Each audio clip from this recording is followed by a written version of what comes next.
Olá pessoal, sejam todos muito bem-vindos, muito bem-vindas a mais um Enio Responde, como de costume numa quarta-feira e como de costume também eu peço para que vocês já coloquem aqui embaixo nos comentários as suas perguntas para que a gente avance nos temas e também, se achar necessário, suas colocações para complementar aquilo que nós vamos tratar hoje. E para nós iniciarmos as nossas conversas, eu trago a pergunta do Tiago Santos, que diz: como posso desenvolver a mediunidade e ter equilíbrio espiritual e pessoal? É um tema bastante amplo, né? Tanto o equilíbrio pessoal e espiritual quanto a mediunidade. A gente poderia tratar em uma palestra, uma conferência tranquilamente.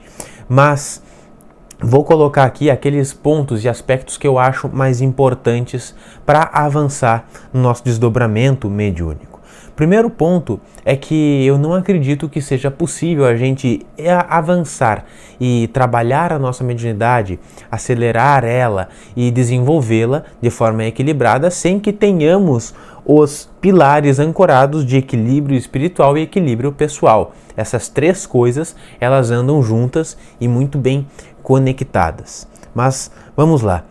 Por exemplo, quando nós estamos observando o mundo, quando nós estamos ouvindo o mundo, quem está operando são os nossos sentidos físicos, né? Vinculados ao corpo físico, nesse caso, a visão e a audição. Mas quando nós avançamos para o plano astral, para o plano espiritual, são outros sentidos que vão operar para, por exemplo, observar a vida no plano espiritual ou para escutar a vida no plano espiritual, para desenvolvermos a chamada clareaudiência e clarividência. Aí são os sentidos astrais que estarão operando. E quem são os responsáveis por estes sentidos astrais? Para que a gente possa perceber essa outra realidade que está aqui nos envolvendo a todo instante. São os chamados chakras, pela tradição do yoga, pela tradição da Índia e de tantas outras formas por outras tradições. E esses chakras, vinculados ao processo de clareaudiência e clarividência, são basicamente o chakra laríngeo e o chakra frontal, ou o Vishuddha Chakra e o Ajna Chakra. Eu estou dando esses dois exemplos aqui porque falei do escutar e da visão física, mas a gente poderia falar de tantos outros tipos de mediunidade também. Então, como estes pontos estão vinculados a estes chakras, é preciso que a gente faça um trabalho de exercer estes nossos centros para que eles percebam com mais perfeição e ativação os sentidos astrais. Só que existe um processo, uma caminhada para que isso comece a ser verdadeiramente notado pela gente.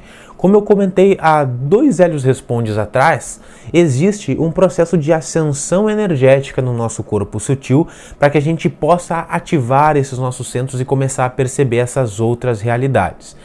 É um processo um tanto quanto lento e que exige de nós algumas atitudes.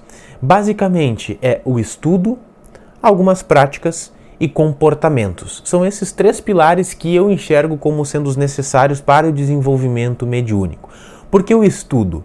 Bom, pegando aqui o exemplo da visão da audição física, se nós quisermos depurar o nosso sentido da audição, um dos processos que a gente pode fazer é, por exemplo, estudar a música, conhecer os seus aspectos técnicos, entender o que é cada som, quais são os tipos de sons existentes, e aí a gente vai aguçando a nossa audição e ao ouvir numa oportunidade futura a gente já sabe o que é que se trata essa música, do que se trata aquela vibração e assim por diante.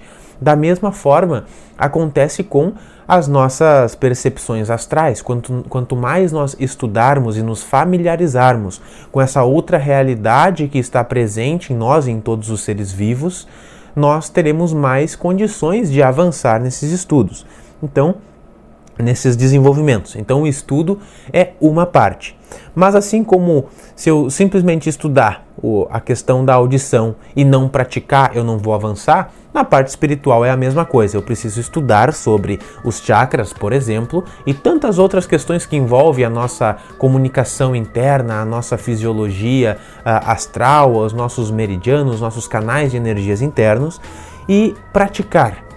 Trabalhar com aspectos de de atividades mental, exercícios mental, exercícios de pulsação, de prana, de energia sutil, tudo isso vai fazer com que esses centros comecem a ser mais ativados e fiquem mais fáceis a gente perceber o nosso desenvolvimento naquela área, na área mediúnica. Embora eles envolvam tantas outras coisas também, que não só a mediunidade, mas aí dentro do estudo dos chakras a gente vai perceber isso. É uma gama infinita que existe na realização de cada um desses centros. E uma terceira parte, além do estudo da prática, são comportamentos. Quando nós conseguimos adotar novos comportamentos mais afinizados com a frequência e vibração de cada um destes centros, eles vão também sendo abertos com mais naturalidade e facilidade. Dentro do curso expansivo a gente tem uma palestra sobre o corpo astral e os chakras que a gente trabalha com todos os comportamentos que harmonizam e que desbloqueiam cada um dos nossos principais chakras. Então esses comportamentos são muito importantes também, porque aí há um alinhamento de todo o nosso ser, da parte mental com as práticas, da parte emocional, que é onde acontece e estão acoplados os nossos chakras, né, no veículo astral, a parte energética com toda a movimentação e os comportamentos a nível físico. Então, trabalhando com esses três pilares, eu vejo que é possível a gente avançar no desenvolvimento mediúnico. Comigo funcionou dessa forma, mas eu percebo também que muitas pessoas desejam o desenvolvimento mediúnico simplesmente pelos fenômenos em si e não pelo crescimento moral e espiritual que essa vivência vai trazer. E lembrando que nós estamos aqui no planeta Terra com este principal propósito de crescimento e amadurecimento e evolução moral e espiritual. Às vezes nós não sabemos, mas aquilo que acertamos antes de encarnar diz que o desenvolvimento mediúnico não é a melhor forma para a gente chegar nesse nosso crescimento. E aí podemos nos desvirtuar um pouco do caminho e, bom, a gente vai saber disso depois, mas no meio do processo a gente pode sentir também como estamos internamente, e se isso for nos gerar mais desequilíbrio, é provável que nós estejamos lidando da forma errada ou estejamos no caminho errado também. Errado modo de dizer, nada é errado, mas que não é o mais adequado para nós no momento. Essa aqui é muito boa. O Danilo Santana, ele fez uma pergunta: quais perguntas ainda não fizemos e precisa ser revelada? E precisam ser reveladas? De fato, né? Isso é uma reflexão que a gente precisa trabalhar em nosso ser. O que é que a gente não se indagou ainda? O que é que nós precisamos perguntar para que a gente consiga mirar uma trajetória e encontrar as respostas necessárias? É importante que cada um de nós, acredito eu, façamos essas perguntas para nós mesmos. E depois a gente consegue, depois de compreender, estender essas outras perguntas para a sociedade e transformar alguma coisa, seja num estado menor ou num âmbito muito maior. Mas investigar as perguntas corretas é a chave do avanço. Mas dito isso, avançamos e vamos para a pergunta da Evelyn. Estou lendo o livro Bhagavad Gita como ele é. Como ele é do Prabhupada, né? Swami Prabhupada, a tradução. Nele fala que a nossa principal missão aqui na Terra é servir a Krishna, a Deus ou a consciência maior, e que usufruir é uma ação que é reservada somente para Deus. Porém, recentemente vi o Papa falando num vídeo que nossa principal missão na Terra é ser feliz. Que ser feliz é focar nas coisas simples, por exemplo, tomar um banho de mar e ser grato. Isso é uma coisa simples e nos traz felicidade, de fato. Mas estamos usufruindo nesse momento, não estamos?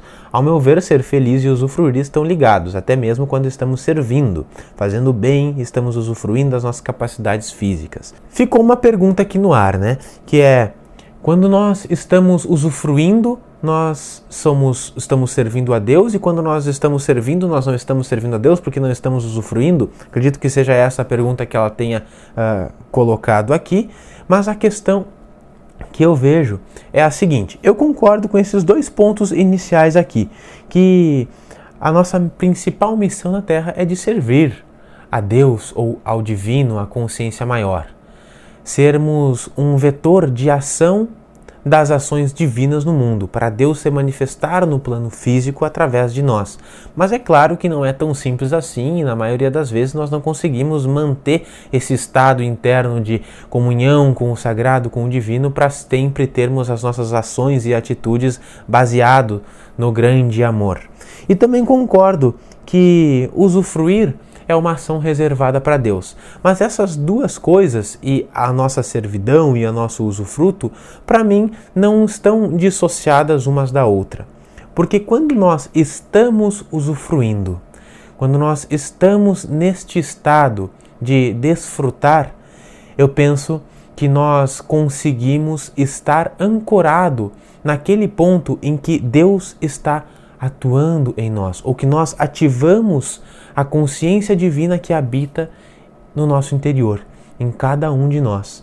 Então, o servir é um caminho para usufruir. E nós estamos aqui servindo de caminho para nós mesmos, para usufruirmos. E quando atingimos esse estado, nós conseguimos chegar ao ápice da nossa experiência, que é viver na meditação, viver no sentir, e não nos estados mentais de preocupação, mas sim ancorados nesse sentir, desfrutando do que se está acontecendo. Nós somos partículas de Deus, somos partículas divinas. E quando estamos desfrutando, estamos ativando Deus em nós. Então não há uma dicotomia na minha percepção frente a isso. E para nós encerrarmos, eu gostaria só de trazer de novo o que nós já falamos na meditação mundial, mas algumas pessoas às vezes não assistem toda ela, e é uma reflexão interessante. Porque recentemente existiu uma transmissão de um jogo na internet, um jogo de futebol, de duas equipes, uma delas bem grande no Brasil, outra nem tanto, e que no Superchat, que é o veículo que o YouTube disponibiliza para fazerem doações, nós percebemos que muitas pessoas fizeram muitas doações para esta equipe maior.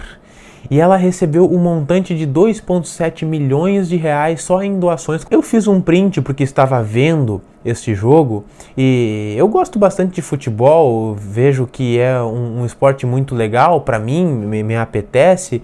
Não é essa questão aqui que eu estou cogitando, né, que eu estou pondo em xeque, na verdade, é simplesmente uma reflexão. E aí você pode ver ali que o Renato fez uma doação e na doação fez o seguinte comentário: se cada um doar um pouco, ninguém segura a gente. E é uma reflexão que eu trago. De fato, se cada um de nós doar um pouco de si, ninguém segura da gente. Mas essa energia que nós estamos doando, seja ela num dinheiro, ou seja ela numa ação, numa atenção que a gente dá a alguma coisa, ela está sendo posta em quê? Nesse caso, está sendo posta em um clube de futebol. Não estou aqui condenando esse tipo de prática, mas simplesmente fazendo um exercício reflexivo. De que, imagina se todos nós doássemos um pouquinho, mas numa mesma direção, de, por exemplo, alavancar o processo de conhecimento para todas as pessoas, alavancar a saúde de todos os seres humanos, alavancar a consciência, a expansão moral e espiritual de todos nós. Eu garanto para você que em pouquíssimo tempo, aquilo que nós, quem sabe, cogitamos em 50, 100 anos estarmos numa era de regeneração, poderia acontecer já no ano seguinte, ou até mesmo antes disso. O processo iria ser extremamente acelerado se nós olhássemos para uma mesma direção e depositasse um pouquinho da nossa energia nesta direção. Então, eu trouxe essa reflexão aqui para que a gente voltasse a observar isso. O que é que nós estamos alimentando? O que é que o pouquinho que nós estamos dando, ou o pocão que nós estamos dando, está alimentando o quê? Quais causas? Essa é a reflexão e eu espero que tenha contribuído um pouco para você ficar mais feliz ou mais reflexivo, talvez, para ter alguma outra atitude que tenha ajudado você nas suas compreensões. E é isto, o Hélio Responde de hoje. Eu agradeço muito a vossa companhia. Fiquem na paz, brilhem sua luz, fiquem na alegria, na felicidade e até o nosso próximo encontro.